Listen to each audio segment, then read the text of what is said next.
Bonjour les artistes, j'espère que vous allez bien, je suis content de vous retrouver pour cette nouvelle vidéo.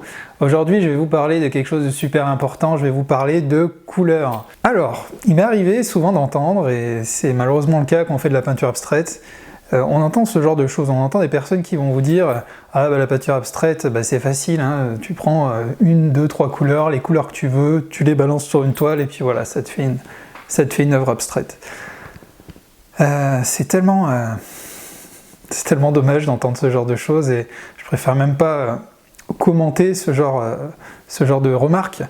Mais en tout cas, moi ce que je vais vous faire comprendre aujourd'hui, et si vous me connaissez, vous savez que j'en parle tout le temps, la couleur quand on fait de la peinture abstraite, c'est quelque chose d'extrêmement important. En tout cas, ça l'est pour moi. La couleur, c'est ce que je trouve une des composantes, un des éléments le plus importants qui va vraiment arriver à faire la différence entre vos créations et celle éventuellement d'autres artistes.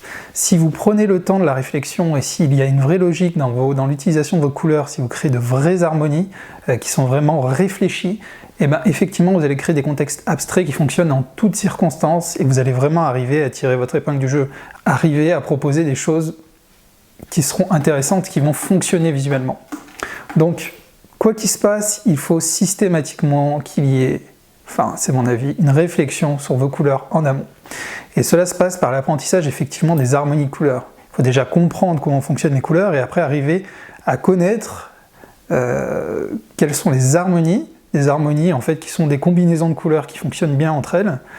Et voilà, il faut apprendre à utiliser ces harmonies pour arriver vraiment à mettre toutes les chances de votre côté pour que vos tableaux soient très intéressants et pour que vos tableaux fonctionnent tout simplement.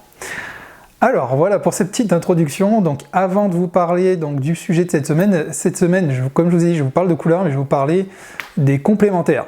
Et les complémentaires, c'est quelque chose en fait qui est pour moi la base, enfin en tout cas qui est une des techniques, une des choses qu'il faut connaître quand on veut utiliser correctement les harmonies de couleurs. Et en fait c'est pour moi la façon, quand on parle d'harmonie de couleurs, la façon la plus simple pour attaquer, c'est les complémentaires. Alors je m'explique. Avant de vous parler des complémentaires, je vais vous parler du cercle chromatique. Alors si vous ne connaissez pas encore le cercle chromatique et que vous voulez faire de la peinture ou de la peinture abstraite, vous devez absolument déjà vous en procurer un, que vous pouvez acheter dans des magasins de beaux-arts ou sur internet, ou vous pouvez tout simplement sur internet regarder à quoi ça ressemble. Et moi je vous recommande clairement d'utiliser le cercle chromatique d'Iten. C'est mon cercle chromatique préféré, c'est celui qui va vous permettre de comprendre toutes les couleurs et de créer très facilement, donc je fais une petite parenthèse, de créer très facilement les couleurs secondaires et les couleurs tertiaires à partir des primaires par exemple. En fait, je fais une petite parenthèse, comme vous le savez, vous avez 3 couleurs primaires et à partir de ces 3 couleurs, vous pouvez créer la quasi-intégralité des couleurs qui existent. Mais pour ce faire, il y a des techniques très simples, le cercle d'Iten vous le permet, le cercle chromatique d'Iten. Alors, je referme la parenthèse. Pour tous ceux qui ne savent pas de quoi je parle, déjà, je vous l'affiche. Je vous montre sur l'écran le cercle chromatique d'Iten. Et je vous recommande vous-même d'aller le chercher sur internet, de télécharger l'image. Vous pouvez toujours avoir, je vous recommande dans vos favoris ou sous le coude ce visuel. Vous pouvez même l'imprimer, c'est intéressant de l'avoir en version papier. Et donc ce cercle chromatique, vous devez absolument l'avoir sous le coude et dans l'idéal, l'apprendre, connaître sa composition. Alors, je vais un peu vite, le cercle chromatique, qu'est-ce que c'est? Le cercle chromatique, c'est quelque chose, c'est une façon en fait de présenter les différentes couleurs avec un enchaînement de teintes en fait. Les couleurs sont tout simplement disposées sur un cercle et entre chaque teinte, vous avez un écart chromatique. Et quand vous faites le tour de ce cercle, vous revenez à votre couleur de base. Et en fait, sur ce cercle chromatique, vous avez toutes les couleurs que vous allez pouvoir utiliser. Quand vous aurez vraiment en tête, et parce que vous allez voir que ça vient tout seul avec le temps, c'est qu'au bout d'un moment, vous allez connaître, vous allez comprendre comment les couleurs, comment s'enchaîne la chromatie et quelles sont les couleurs voisines les unes des autres. Dans un début, il peut être intéressant justement d'avoir sous les yeux ce cercle pour comprendre déjà quelles couleurs vous pouvez utiliser et après quelles sont les dépendances des couleurs pour créer des harmonies, etc. Donc voilà pour ce qui est du cercle chromatique. Ensuite, je vous parle des fameuses couleurs complémentaires. Alors, les couleurs complémentaires, en fait, c'est quelque chose de très simple. Vous prenez votre cercle chromatique, vous prenez une couleur, et vous allez voir la couleur qui est diamétralement opposée.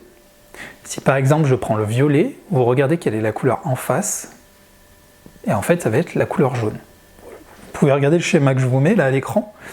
Donc je pars du violet, je vais en face, je prends la couleur qui est diamétralement opposée, donc je vais en face sur le cercle, et tout simplement vous voyez que c'est le jaune. En fait ça fonctionne avec toutes les couleurs. Vous prenez une des couleurs du cercle et vous prenez la couleur qui est en face. Voilà, c'est ça, ce sont des couleurs complémentaires, tout simplement. Elles sont au nombre de 2. Et en fait, ce qui est intéressant de savoir, c'est que ces couleurs, aussi étranges que ça puisse paraître, elles fonctionnent très bien ensemble. Elles sont volontairement très contrastées, donc il va falloir faire attention à comment vous les utilisez, en fonction de la saturation, etc. Mais elles fonctionnent ensemble. Si par exemple, vous prenez l'exemple du vert, si vous prenez le vert, regardez la complémentaire, ça va être le rouge. Et réfléchissez, regardez par exemple, quelque chose qu'on voit tout le temps. Prenez des photos de Noël, le Père Noël, etc. Enfin, c'est des combinaisons que vous avez tout le temps, le vert et le rouge, c'est des choses auxquelles on est très habitué et qui fonctionnent. Pourtant, à la base, on pourrait se dire, mais le vert et le rouge ne fonctionnent pas bien. Mais en fait, bizarrement, si, ce sont des complémentaires qui fonctionnent bien. Et si vous regardez sur tout le cercle, vous avez plein de combinaisons que vous connaissez finalement et qui fonctionnent. Alors, par exemple, prenez le bleu et le jaune. Vous avez le bleu et l'orange. Le bleu et orange, c'est des couleurs, regardez, EDF, ce genre de choses. Voilà, c'est des combinaisons de couleurs finalement qu'on a l'habitude de voir. Et pourquoi les marques? Alors souvent les marques utilisent ces couleurs-là, les complémentaires, parce qu'en fait, une complémentaire interpelle. Elle a pour but en fait d'interpeller, parce que donc la combinaison fonctionne, mais elles sont quand même éloignées. Ça permet sur un logo, sur une marque ou autre, d'interpeller. Vous pouvez faire pareil dans vos tableaux. Et en fait, vous n'imaginez même pas le nombre d'œuvres que vous connaissez sûrement, des œuvres de maîtres, dans lesquelles vous avez clairement une utilisation des couleurs qui a été basée sur des complémentaires. Donc voilà, tout simplement, prenez votre cercle chromatique, vous prenez une couleur et vous prenez la couleur qui est en face. Moi, par exemple, j'adore un combo que j'utilise très souvent, c'est la complémentaire violet et jaune.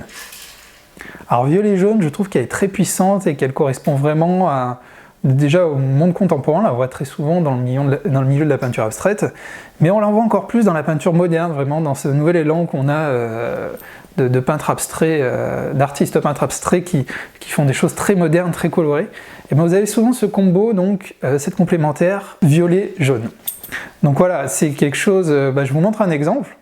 Voilà un exemple par exemple de tableau que j'ai fait il y a quelques années, qui est clairement basé sur ces deux couleurs, sur ces deux teintes dominantes. Donc voilà, dans cet exemple, vous pouvez voir le jaune en haut, le violet en bas, on reconnaît clairement la complémentaire. Alors visuellement, certains vont dire, c'est peut-être bizarre ce mélange de couleurs.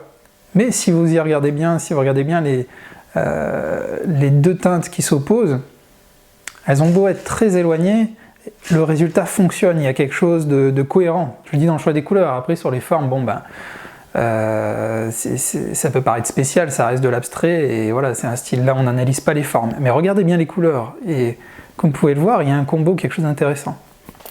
Du coup, aujourd'hui, je suis vraiment persuadé que vous allez voir ces couleurs un peu plus, vous allez voir ces couleurs plus souvent, et que vous allez être peut-être plus attentif à ce qui se passe sur l'utilisation des teintes, que ce soit dans des tableaux, dans des logos de marque, etc.